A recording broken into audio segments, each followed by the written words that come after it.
प्रदेश के मुख्यमंत्री योगी आदित्यनाथ लगातार दूसरी बार उत्तर प्रदेश में बड़े बड़े बहुमत के साथ इस बार फिर से वापसी की है। लेकिन जो समाजवादी पार्टी के जो नेता हैं, जो स्पोक पर्सन हैं अनुराग भदौरिया, उनकी गलत बयानी की वजह से उनके गुरु योगी आदित्यनाथ के गुरु और योगी जी के रिश्तों के बीच में उन्होंने काफ़ी अपशब्द कहे थे।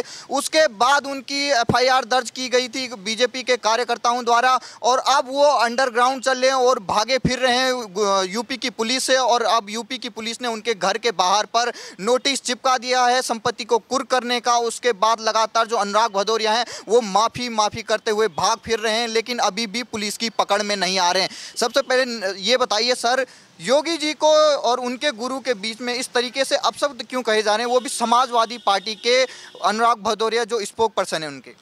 आपके चैनल के माध्यम से मैं देश को कहना चाहता हूं कि समाजवादी वो ऐसी पार्टी है जिन्होंने कार सेवक पर हत्या करी। इतिहास जानता है, देश जानता है कि कार सेवक को मरने वाले मुलायम सिंह सरकार या कांग्रेस सरकार, इनका गठजोड़ है।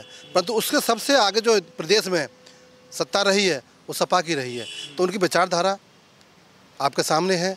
जो कार सेवक को मरवा सकते हैं तो वो किसी गुरु के लिए कुछ भी बोल सकते हैं। और रही बात है कि मजहब इस्लाम कहता है कि हम सब धर्मों का सम्मान करें, सभी पंथों का सम्मान करें, सभी विचारधारा का सम्मान करें। परंतु एक हिंदू नेता, एक समाजवादी विचारधारा के लोग, वो हिंदुस्तान के सनातन संत को गाली देते हैं, संतों को गाली देते हैं और जहाँ तक कार सेवकों की हत्या कराते हैं। तो विचारधारा आपके सामने है, जनता जान चुकी है और जनता जानती भी है।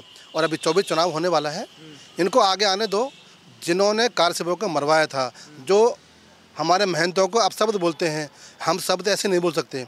मैं हिंदुस्तानी मुस्लिम हूँ, हमारे मजहब में और हमारे इस माटी में ये प्यार है कि हम सबका सम्मान करें, सभी धर्मों का सम्मान करें और सभी आस्थाओं का सम्मान करें। परंतु समाजवादी विचारधारा शुरू से ये कहती है कि बच्चों से गलती हो जाती है और बेटियों की सम्मान नहीं करते, कार सेवक गोली चलाते हैं, हत्या करवा देते हैं। और आज महंतों के लिए ऐसे अफसर बोलते हैं जो कि धर्म को चलाने वाले हैं, जो कि दिशा देने वाले हैं, जो अच्छे मार्ग पर ले जाने वाले हैं, उनके लिए अफसर बोलना, मैं इस बयान की निंदा करता हूं और ऐसी विचारधारा को नष्ट होना चाहिए। लगातार जो अनुराग भदौरिया हैं, जब से उन्होंने टीवी डिबेट में उनके महंत गुरु अवैधनाथ और योगी जी के बीच में जो रिश्ते हैं उसके बारे में अपशब्द कहा है, तब से वो माफ़ी करते हुए फिर रहे हैं। लेकिन यूपी पुलिस ने बड़ी कार्रवाई की है और नोटिस चिपका दिया है उनके घर के बाहर। और अब जो अनुराग भदौरिया हैं वो सुप्रीम कोर्ट में गुहार लगा रहे हैं। योगी जी का रिश्ता गुरु का है और गुरु की परिभाषा सनातन में क्या है? भगवान भी है, पिता भी है, मार्गदर्शक भी है। तो उनके लिए अपशब्द बोलना कहीं ना कहीं भारतीयता को, राष्ट्रीयता को और सनातन धर्म को आहत करती है। सनातन धर्म में गुरुओं का बड़ा सम्मान है, भगवान को दर्जा है। तो ऐसी विचारधारा को अब हमें नष्ट करना होगा और हम इनके खिलाफ खड़े हैं, आवाज़ उठाते रहेंगे। और मैं पसमानदा समाज का राष्ट्रीय अध्यक्ष हूँ। मैं जन जन तक ये कहता हूँ कि हम सबका सम्मान करें, सबका हम धर्मों का सम्मान करें, सभी गुरुओं का सम्मान करें। परंतु एक विचारधारा देश में ऐसी पल रही है जो कहीं ना कहीं इस सद्भावना को तोड़ने के लिए और गुरुओं का अपमान करने के लिए, जैसे पालघर में हत्या करवाते हैं साधुओं की, यहाँ राम सेवकों की हत्या करवाते हैं। और आज इतना बड़ा बयान दिया है उन्होंने, अपशब्द कहा है, तो मैं इसकी निंदा करता हूँ। ठीक। सर ये बताइए, अनुराग भदौरिया लगातार फिर रहे हैं और यूपी की पुलिस उनकी तलाश कर रही है, लेकिन अनुराग भदौरिया अब सुप्रीम कोर्ट पहुँच चुके हैं गुहार लगाने के लिए कि मुझे बचाइए। गुरु का सम्मान कैसे किया जाता है ये उन्होंने पढ़ा होगा, क्योंकि पढ़े लिखे तो वो हैं। और लिखा गया है, किताबों में लिखा गया है कि गुरु गोविंद दो खड़े काके लागो पाए, बलिहारी गुरु आपने गोविंद दियो बताए। तो भगवान से मिलने के लिए जो रास्ता बताते हैं वो गुरु बताते हैं। तो गुरु का जो दर्जा है वो भगवान से आगे बता दिया, क्योंकि भगवान से मिलाने के लिए तो गुरु ही तो हैं। अब वो गुरु को ही ऐसा अगर कह दें तो मुझे लगता है कि उससे जो है तुच्छ सोच वाला आदमी शायद मेरी नज़र में कोई नहीं है जो गुरु का भी सम्मान नहीं जानता। और जिस तरह की उन्होंने अफवाह फैलाई, भ्रम फैलाया, इस तरह की बातें की, मैं ऐसे नेता की भर्त्सना करता हूँ, निंदा करता हूँ और कहता हूँ कि भगवान ऐसे लोगों को भी सद्बुद्धि दे जो एक आदमी ने तो ये किया लेकिन करोड़ों लोगों तक ये जो मैसेज पहुँचा है, इस तरह से कोई भी अपने गुरु का अपमान ना करे, गुरु का सम्मान करे, जैसे सदियों से लोग करते आए हैं और सदियों तक लोग करते रहेंगे। लेकिन इस तरह के जो लोग ऐसे पैदा ना हो परिवार वालों ने, माँ ने भी जन्म दिया होगा तो माँ भी क्या सोचती होगी कि गुरु का ही सम्मान नहीं कर रहा, जबकि गुरु को तो भगवान से भी पहले का दर्जा मिल गया, माँ बाप से भी पहले का दर्जा मिल गया, गुरु को कितना बड़ा दर्जा दे दिया गया, और वो उनकी नहीं कर सकता तो कहाँ माँ बाप रह गए, कहाँ भगवान रह गए। तो ऐसे लोगों को शुद्ध बुद्धि मिलनी चाहिए। लगातार योगी जी हो उन पर निजी हमले किए जाते हैं, कभी उनको कहा जाता है कि ये संती नहीं है, कभी अखिलेश यादव जी द्वारा कहा जाता है इनको तो लैपटॉप चलाना ही आता, राज्य क्या चलाएंगे। और अब ये कहा जा रहा है कि ओवैसी ने भी कहा था कि जब योगी जी मठ में चले जाएंगे तो आपको कौन बचाएगा। लेकिन जब से वो फिर से चुन के आए हैं और अभी बाई इलेक्शन का पोल हुआ है, रामपुर में जीत के आई है भारतीय जनता पार्टी, तब से जो अखिलेश यादव हैं वो कह रहे हैं कि अनुराग भदौरिया के खिलाफ गलत कार्रवाई हो रही है।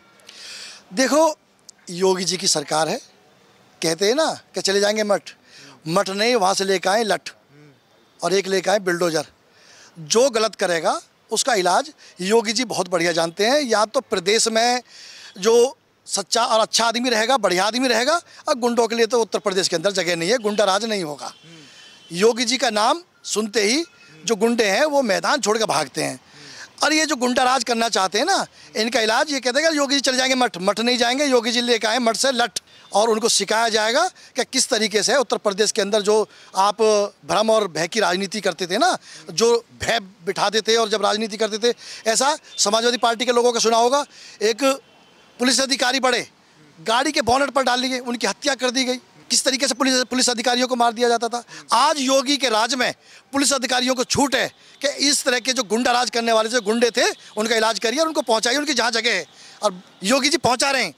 और मठ के बारे में ना सोचें, लठ के बारे में सोचें। वो लगातार जो योगी आदित्यनाथ जी हैं वो गुंडों के खिलाफ कार्रवाई कर रहे हैं, बुलडोजर की कार्रवाई कर रहे हैं, और जैसे ही उन्होंने नोटिस चिपकाया अनुराग भदौरिया के घर के बाहर तो उनकी सास चिल्ला रही है कि उन्हें माफ़ कर दीजिए, हमारे दामाद से गलती हो गई है, मैं भी गोरखपुर की हूँ, मुझे मेरे दामाद को माफ़ कर दिए। तो क्या अनुराग भदौरिया को माफ़ कर देना चाहिए? ये तो देखा जाएगा कि उनका कितना बड़ा गुनाह है, और जो गुनहगार हैं सारे गुनहगार माफ़ी चाह रहे हैं। अब तो उत्तर प्रदेश में जितने भी गुंडे हैं सारे माफ़ी तो चाह रहे हैं। जितने भी गुंडे हैं, किसी का मकान गिराया गया, चाहे इलाहाबाद में हो, अवैध प्रॉपर्टी गिर रखी हो, बड़े बड़ी बिल्डिंग खड़ी कर दी हो, वहाँ तो अगर अच्छे लोग हैं और अच्छा व्यवहार करते हैं तो स्वागत है। गुंडों का तो कोई स्वागत है नहीं। गुंडों के लिए तो लठ और बिल्डोजर दोनों चीज़ तैयार रखी हुई है। और हमारे माननीय मुख्यमंत्री जी देखेंगे कितने बड़े बड़े गुनहगार पड़े हैं, सबका इलाज हो जाएगा।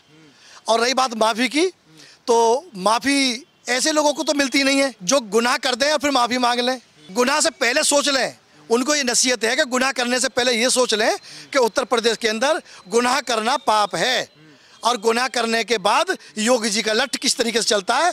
मठ में नहीं जाएंगे, लठ लेकर आए हैं तो लठ दिखाएंगे किस तरीके से चलता है, और बुलडोजर का क्या काम है उस बुलडोजर का काम भी देख लें। वो इस तरीके से गलत बयानबाजी करने वालों के लिए योगी जी का मठ जाना नहीं, लठ लेके आना तैयार बैठा हुआ है उनका, और बुलडोजर भी तैयार बैठा है।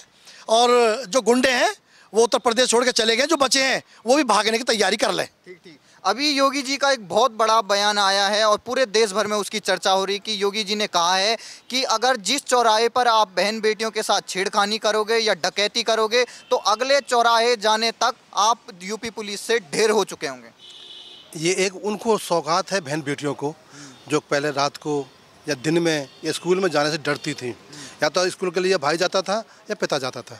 आज योगी जी ने उनको सुरक्षा के साथ एक ऐसा कवच दे रखा है, तो बहुत ही बड़ा सुशासन प्रदेश में चल रहा है।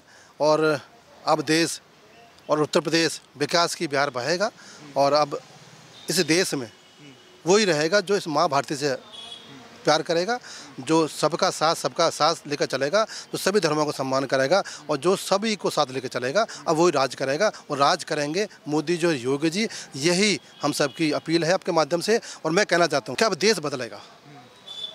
गुजरात ने वो मॉडल दे दिया है कि अब देश बदलेगा। हिंदुस्तान का मुसलमान भी योगी जी को मोहब्बत करता है, क्योंकि मोदी जी ने हाथ उठाया है हमारा गले भरने के लिए।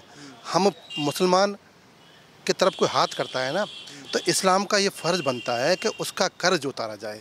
आज मुसलमान मोदी जी का योगी के कर्ज उतारेगा और साथ खड़ा हो जाएगा, और वचनबद्ध है मुसलमान अब देश की विकास में, देश के उन्नति में अपना साथ देगा। योगी जी को लगातार जो समाजवादी पार्टी के जो स्पोक पर्सन हैं और नेता हैं वो लगातार गालियां देते रहे हैं, उन पर निजी हमले करते रहे हैं। और अनुराग भदौरिया जो लगातार हरे कुर्ते में नजर आते हैं, अब उनका वो हरा कुर्ता भी निकल गया और लगातार माफ़ी मांग रहे हैं। तो क्या आपको लगता है कि जो उनकी सास भी माफ़ी मांग रही है कि हमारे दामाद को छोड़ दिया जाए, क्या अनुराग भदौरिया को छोड़ देना चाहिए, या जो बुलडोजर की कार्रवाई कुर्क करने की बात आ रही है संपत्ति की, वो होनी चाहिए? आपने कहा ना हरा रंग, ये एक जाति की राजनीति करते हैं। और भगवा रंग प्रकाश का प्रतीक है। प्रकाश सबको मिलता है ना, जमीन को भी, वृक्ष को भी, मनुष्य को भी, पशु को भी, पक्षी को भी। भगवा धारी और हरा धारी में फर्क यही तो है। रही बात है जो उन्होंने गुनाह किया है, गुनाह की सजा मिलनी चाहिए। एक ऐसा एग्जाम्पल सेट होना चाहिए कि जो भी किसी गुरु का अपमान करे या जो भी किसी के धर्म का अपमान करे, जहाँ तक कोई बहन बेटी का भी अपमान करे, सज़ा मिलनी चाहिए। जब तक सज़ा नहीं मिलेगी तब तक गुनाह नहीं रुकेंगे। और ये योगी जी बहुत अच्छा काम कर रहे हैं और ऐसा गुनाह की सज़ा मिलनी चाहिए कि दूसरा व्यक्ति कर ना सके।